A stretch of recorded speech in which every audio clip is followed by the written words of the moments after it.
نماز کے فضائل کے بارے میں جانیں تو میرے خیال میں اس سے ہماری نماز بہت امپروو ہوگی۔ یہ حدیث سے سٹارٹ کرتے ہیں کہ نبی صلی اللہ علیہ وسلم نے فرمایا جب ایک شخص نماز کے لیے کھڑا ہوتا ہے تو اس کے گناہ اس کے سر پر، اس کے کندھوں پر آ جاتے ہیں، اور جب وہ رکوع اور سجدہ کرتا ہے تو وہ گناہ سارے گر جاتے ہیں۔ تو یہ ہمارے لیے بہت ہی موٹیویشنل حدیث ہے۔ اسی طرح نبی صلی اللہ علیہ وسلم نے فرمایا کہ اگر لوگوں کو اذان کا اور پہلی صف میں کھڑا ہونے کا ریوارڈ پتہ لگ جائے، اذان دینے کا اور پہلی صف میں کھڑا ہونے کے ریوارڈ، تو وہ کوڑا ڈالیں گے ٹو سکیور دیز پریویلیجز۔ اور اگر انہیں یہ پتہ لگ جائے کہ نماز اول وقت پہ پڑھنے کا کیا ثواب ہے، اول وقت پہ پڑھنے کا، تو وہ ریس لگائیں گے۔ اور اگر انہیں پتہ لگ جائے کہ عشاء اور فجر کی نماز کا کیا ریوارڈ ہے تو وہ بھاگ کر آئیں گے، یہاں تک کہ انہیں رینگ کر بھی آنا پڑے تو رینگ کر بھی آئیں گے۔ یعنی اس سے ثابت ہوا کہ بہت زبردست ریوارڈ ہے۔ اسی طرح یہ حدیث نبی صلی اللہ علیہ وسلم کی صحیح مسلم کی حدیث ہے، He who offers the Fajr prayer will come under the protection of Allah۔ جو کوئی بھی فجر کی نماز ادا کرے گا اللہ سبحانہ تعالیٰ کی پروٹیکشن میں آ جائے گا۔ O son of Adam, beware lest Allah should call you to account in any respect from withdrawing his protection۔ دیکھیں اب ثابت ہوا کہ اگر آپ کو پروٹیکشن چاہیے اس دن میں تو فجر کی نماز اس کے لیے ضروری ہے، ادروائز کوئی ذمہ نہیں ہے اللہ کا کہ آپ کو پروٹیکشن ملے۔ یہ حدیث کا مطلب یہ ہے بیسیکلی۔ اور ویسے بھی آپ دیکھیں نا، فجر کی نماز چھوڑنے کے بہت سے رسک ہیں۔ شیطان، وہ حدیث آپ نے پڑھی ہوئی ہے، فجر کی نماز جو چھوڑتا ہے تو شیطان اس کے کان میں پیشاب کرتا ہے۔ تو دیکھیں یہ کیا ہے، یہ میرے نزدیک تو یہ جادو ہے۔ شیطانی ساری چیزیں جادو سے ریلیٹڈ ہوتی ہیں نا، تو لوگ کہتے ہیں ہم پہ جادو ہو گیا، تو جادو تو تبھی ہو جاتا ہے جب فجر کی نماز چھوٹ جائے۔ جادو اس سینس میں کہ ایک دھوکے میں انسان رہے اور ڈسیپشن میں رہے، کیونکہ شیطانی عمل شروع میں ہی ہو گیا، صبح ہی ہو گیا۔ پھر وہ 3 گرہ باندھتا ہے، اور پہلی گرہ کھل جاتی ہے جب انسان اٹھتا ہے، اللہ کا نام لیتا ہے، دعا پڑھتا ہے۔ دوسری گرہ کھل جاتی ہے جب وہ وضو کرتا ہے۔ تیسری گرہ کھل جاتی ہے جب وہ نماز ادا کر لیتا ہے۔ تو یہ گرہ کیا ہے؟ شیطان کی گرہ بھی ایک قسم کا جادو ہی ہے نا۔ تو بہرحال سوچنے کی بات یہ ہے کہ انسان کہتا ہے میری زندگی ٹھیک نہیں چل رہی، میری زندگی میں برکت نہیں ہے، یا ڈیفیکلٹیز ہیں لائف میں، تو اسے سوچنا چاہیے کہ فجر کی نماز ہی نہیں پڑھ رہا، تو شیطانی عمل تو ہوگا زندگی میں، ٹھیک ہے۔ ہمارے نبی نے تو بہت کلیئر بتا دیا۔ تو فجر کی نماز پروٹیکشن ہے، بہت بڑی پروٹیکشن ہے۔ اور تھرو آؤٹ ہسٹری آپ دیکھیں گے، تھرو آؤٹ ہسٹری جتنی بھی تہذیب آپ کو تہذیبیں ملیں گی، سویلائزیشنز ملیں گی، ان میں صبح میں اٹھنا اور صبح میں اٹھ کے کوئی اسپرچول ایکٹیویٹی کرنا، ایون یوگا کرنا، یہ تو آپ کو ہر طبقے میں ملے گا، ہر اس انسان کی روٹین میں ملے گا جو عقل مند ہے۔ تو یہ مسلمانوں کو بھی سوچنا چاہیے کہ ہمیں تو سب سے بیسٹ اسپرچول ایکٹیویٹی ملی ہے صبح کے ٹائم پہ، اور وہ نماز ہے، فجر کی نماز۔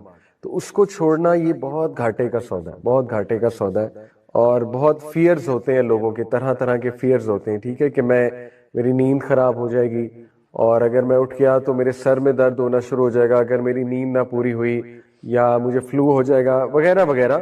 آن دا کنٹرری آپ فجر کی نماز پڑھیں گے، اللہ آپ کو صحت دے دے گا، آپ کی صحت بہتر ہو جائے گی، ٹھیک ہے، آپ کی انرجی بہتر ہو جائے گی۔ تو یہ تو فیئر ہے، شیطان یہ فیئرز ڈالتا ہے۔ بہرحال نبی صلی اللہ علیہ وسلم نے فرمایا، یہ میں آپ کو حدیث بتا چکا ہوں، کہ اگر انہیں فجر اور عشاء کی نماز کے میرٹس پتہ لگ جائیں تو وہ رینگ کر بھی آئیں گے۔ فجر کے کچھ میرٹس آپ کے سامنے ہیں۔ سب سے پہلے اللہ کی پروٹیکشن، ڈیوائن پروٹیکشن، یہ صحیح مسلم میں آتا ہے۔ نمبر 2، فجر کی جو تلاوت ہے، نماز کی تلاوت، وہ فرشتے وٹنس کرتے ہیں۔ فجر کی نماز کی تلاوت فرشتے وٹنس کرتے ہیں۔ تو یہ بہت خوبصورت بات، فرشتے آپ کو کھڑا وٹنس کرتے ہیں، آپ کا نام بتاتے ہیں اللہ سبحانہ تعالیٰ کو جا کر واپس، ٹھیک ہے، کہ یہ شخص آیا تھا۔ حدیث میں آتا ہے کہ جب انسان فوت ہوگا اور اس کی روح کو اوپر لے جایا جا رہا ہوگا، فرشتے آئیں گے اس کی روح کو اوپر لے کر جائیں گے، اگر تو نیک روح ہے، ٹھیک ہے۔ تو فرشتے بڑی خوبصورت شکلوں میں آئیں گے اور سفید لباس پہنا ہوگا، اس کی روح کو پہلے آسمان پہ، دوسرے آسمان پہ، 7 آسمان تک لے جائیں گے۔ ہر آسمان پہ کھڑے فرشتے اس کو سلام کریں گے اس کا نام لے کر۔ اب اسکالرز یہ کہتے ہیں کہ نام کیسے پتا ہے فرشتوں کو، ٹھیک ہے، جیسے مثال کے طور پہ آپ میں سے کوئی عبداللہ ہے، عبداللہ کا نام لے کے سلام کیا جائے گا۔ آپ میں سے کوئی فاطمہ ہے، فاطمہ کا نام لیا جائے گا کہ سلام ہو آپ پر۔ اب اسکالرز کہتے ہیں فرشتوں کو نام کیسے پتا ہے آپ کے؟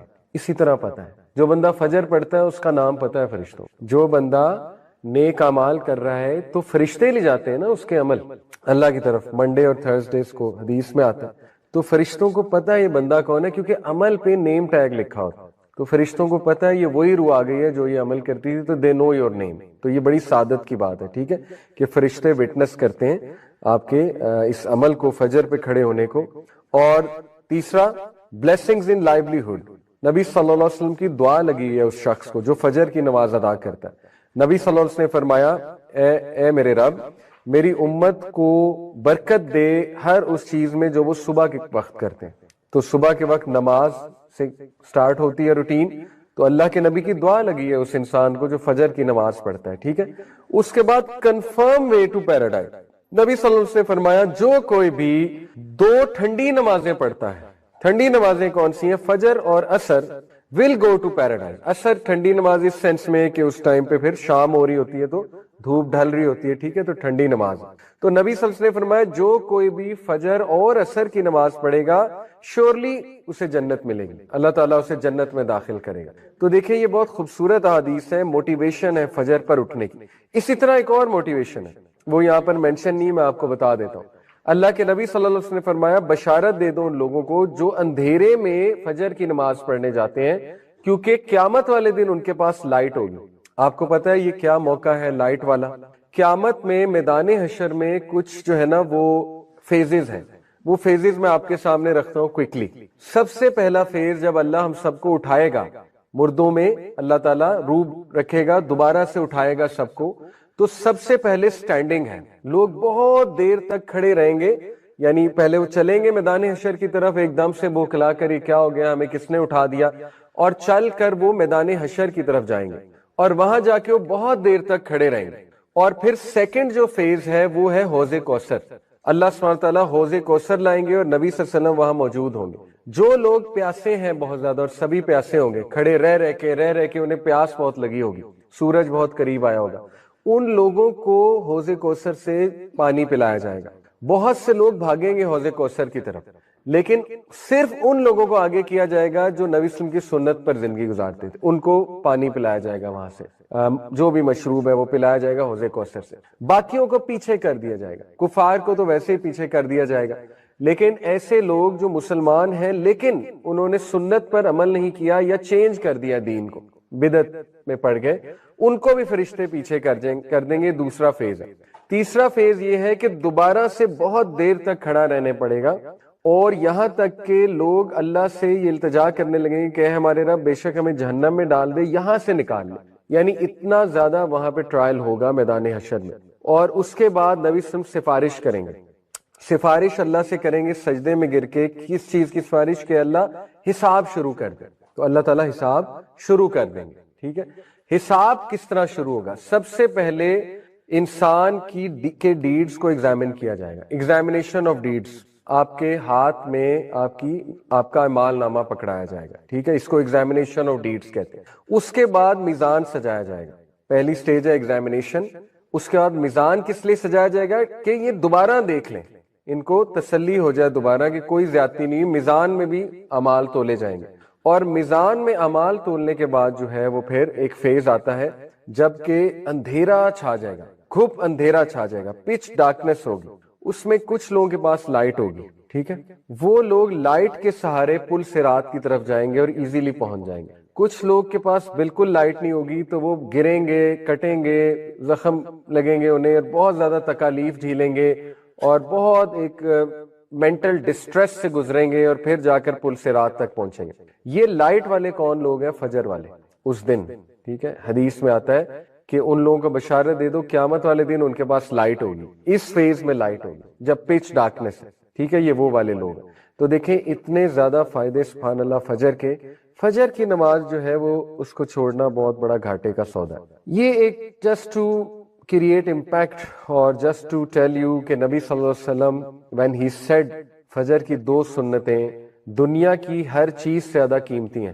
تو جسٹ ٹو کریٹ امپیکٹ، یہ مکیش امبانی کا گھر ہے اور یہ دنیا کا سب سے مہنگا گھر ہے، ممبئی میں ہے غالباً، دنیا کا سب سے مہنگا گھر ہے. تو فجر کی سنتیں اس سے بھی زیادہ قیمتی ہیں. 2 سنتیں فجر کی، حدیث میں آتا 2 cycles of prayer، 2 سنتیں فجر کی